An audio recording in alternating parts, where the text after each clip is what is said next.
Gua bisa tunjuk orangnya siapa. Memang kalian ngawur semua, nyali patungan otak secomberan. Kalau nggak rame-rame, nggak ada keberanian. Rame-rame pun ngawur.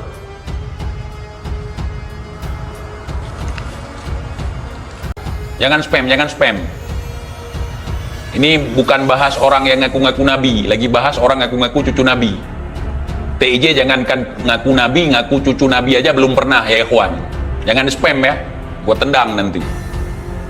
What?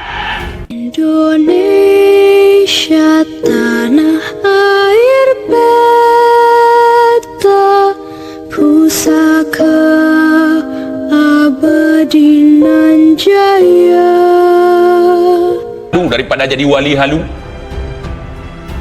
kita bermimpi jadi presiden nggak apa-apa, tapi bermimpi jadi nabi nggak boleh. Kita punya impian, punya cita-cita, pengen jadi nabi, nggak boleh. Pengen jadi cucu nabi, punya cita-cita, nggak bisa dikabulkan. Kalau cita-cita pengen jadi presiden, kita sebagai warga negara Indonesia, sehat jasmani dan rohani, punya partai pendukung, yang dipilih oleh rakyat, kita punya kesempatan untuk meraih impian. Tapi kalau untuk nabi, nggak ada pemilihan ya ikhwan. Nggak ada pemilihan umum untuk memilih nabi. Tapi kalau Imam Mahdi palsu nyalon diri jadi presiden ada.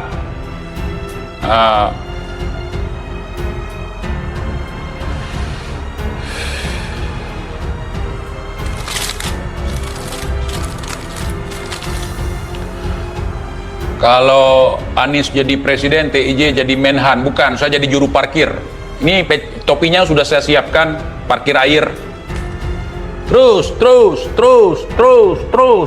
dap, balas, terus, gitu. Udah, masuk air, pip, makasih. Bikin sumur resapan, wah kalau sumur resapan saya jagonya.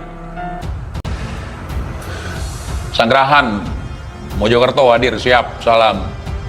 Terus, putar, balik, balas, ya, hop, gitu. Kelakuan mereka, persis bocil ya kan, ngatain orang suka hati, dibalas katain lapor polisi. Dilaporin mereka, katanya kriminalisasi versus persekusi.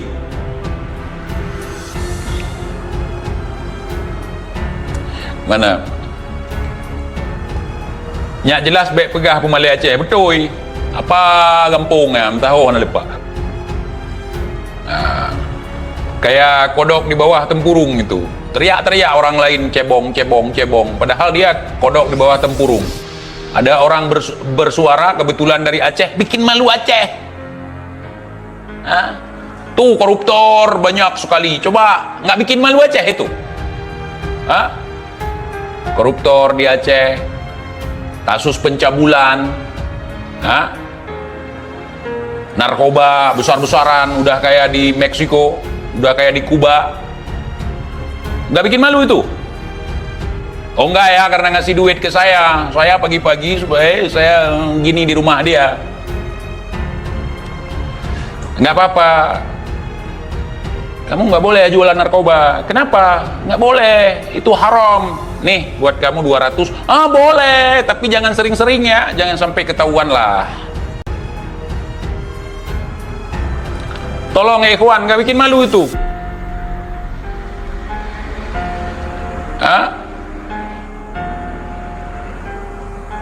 Jual obat-obatan terlarang, nggak bikin malu tuh. Itu kenapa nggak dibacotin? Kenapa harus Teku Mudakari? Apakah Teku Mudakari jual tramadol? Apakah Teku Mudakari jual sabu? Apakah Teku Mudakari jual ganja? Apakah Teku Mudakari bawa lari bini orang kayak si Nopel? Kok keceplosan gue ya?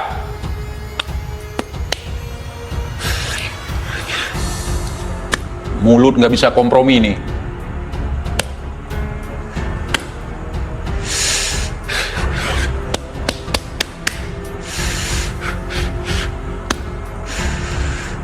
Nanti dibilang Syiah gua mukul-mukul diri ya kan.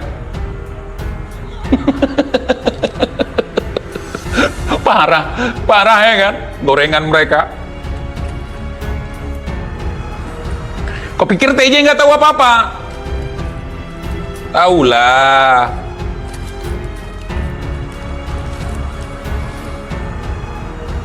Kawan, itu nggak bikin malu tuh. Apakah Teguh Mudakari waktu pertemuan di Banten itu baca kitab dari kiri ke kanan? Itu malu, tapi enggak. Dia nggak lakuin itu.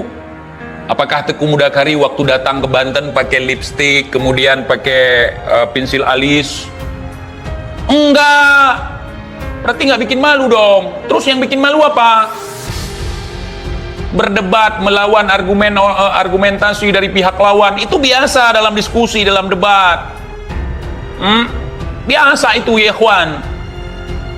Kecuali Teguh Mudakari pas datang diskusi di sana ngelirik istrinya si Anip, kemudian bawa lari istri si Anip. Ah, itu memalukan. Kecuali Teguh Mudakari sampai sana nyopet, ataupun ngebegal misalnya, malu kita. Saya sebagai bangsa Aceh nih, itu yang bikin malu. Tahu-tahu dari Aceh jualan narkoba, jualan obat-obatan terlarang, memperkosa orang, membunuh orang, pasang bom di tempat-tempat keramaian, membunuh orang-orang tidak bersalah. Itu malu kita sebagai bangsa Aceh, malu. Sampai sana jadi jambret, sampai Jakarta jadi jambret, malu kita.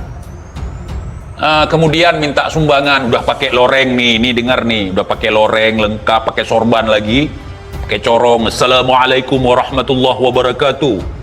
Qala Rasulullah sallallahu alaihi wasallam, bla bla bla, ujung-ujung begini. Itu malu ya ikhwan. Itu yang bikin malu Aceh, karena kita bukan bangsa pengemis. Kita bukan bangsa prehdahe. Bukan. Kita bangsa pekerja keras. Bukan bangsa prehdahe. Bukan bangsa minta-minta. Gitu. Itu yang bikin malu. Kemudian koar-koar di sosmed, kalau misalnya gubernur bukan dari orang yang kami rekomendasikan, kami akan berperang melawan. Habis itu nggak direkomendasikan, nggak perang-perang. Itu malu. Bangsa sigakeun peden yang meban, sabe semanyang pujo Rabbana. Gitu. Sekali kalau ngomong AA, kalau BB, kalau CC, nggak ada baca kitab dari kiri ke kanan. Itu yang bikin malu. Kalau ada orang Aceh sampai di Banten sana, sampai sana baca kitabnya dari kiri ke kanan, malu kita. Terus apa yang bikin malu oleh Teguh Mudakari ini, bikin malu si Muslim ini? Apa? TIJ mengatakan, makanya nggak heran, orang-orang gila pun sekarang jadi wali. Ada 3 hal kalau kita ketemu orang gila yang terlintas di pikiran kita. Yang pertama, untuk zaman sekarang nih, gara-gara doktrin ada 3 hal kalau melihat orang gila.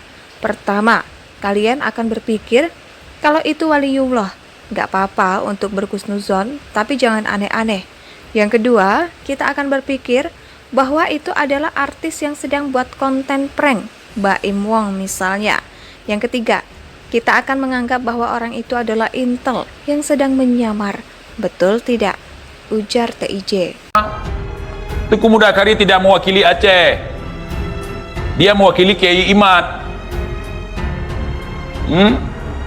Apa? Tolong, apa yang membuat kita malu nih? Indonesia sejak dulu kala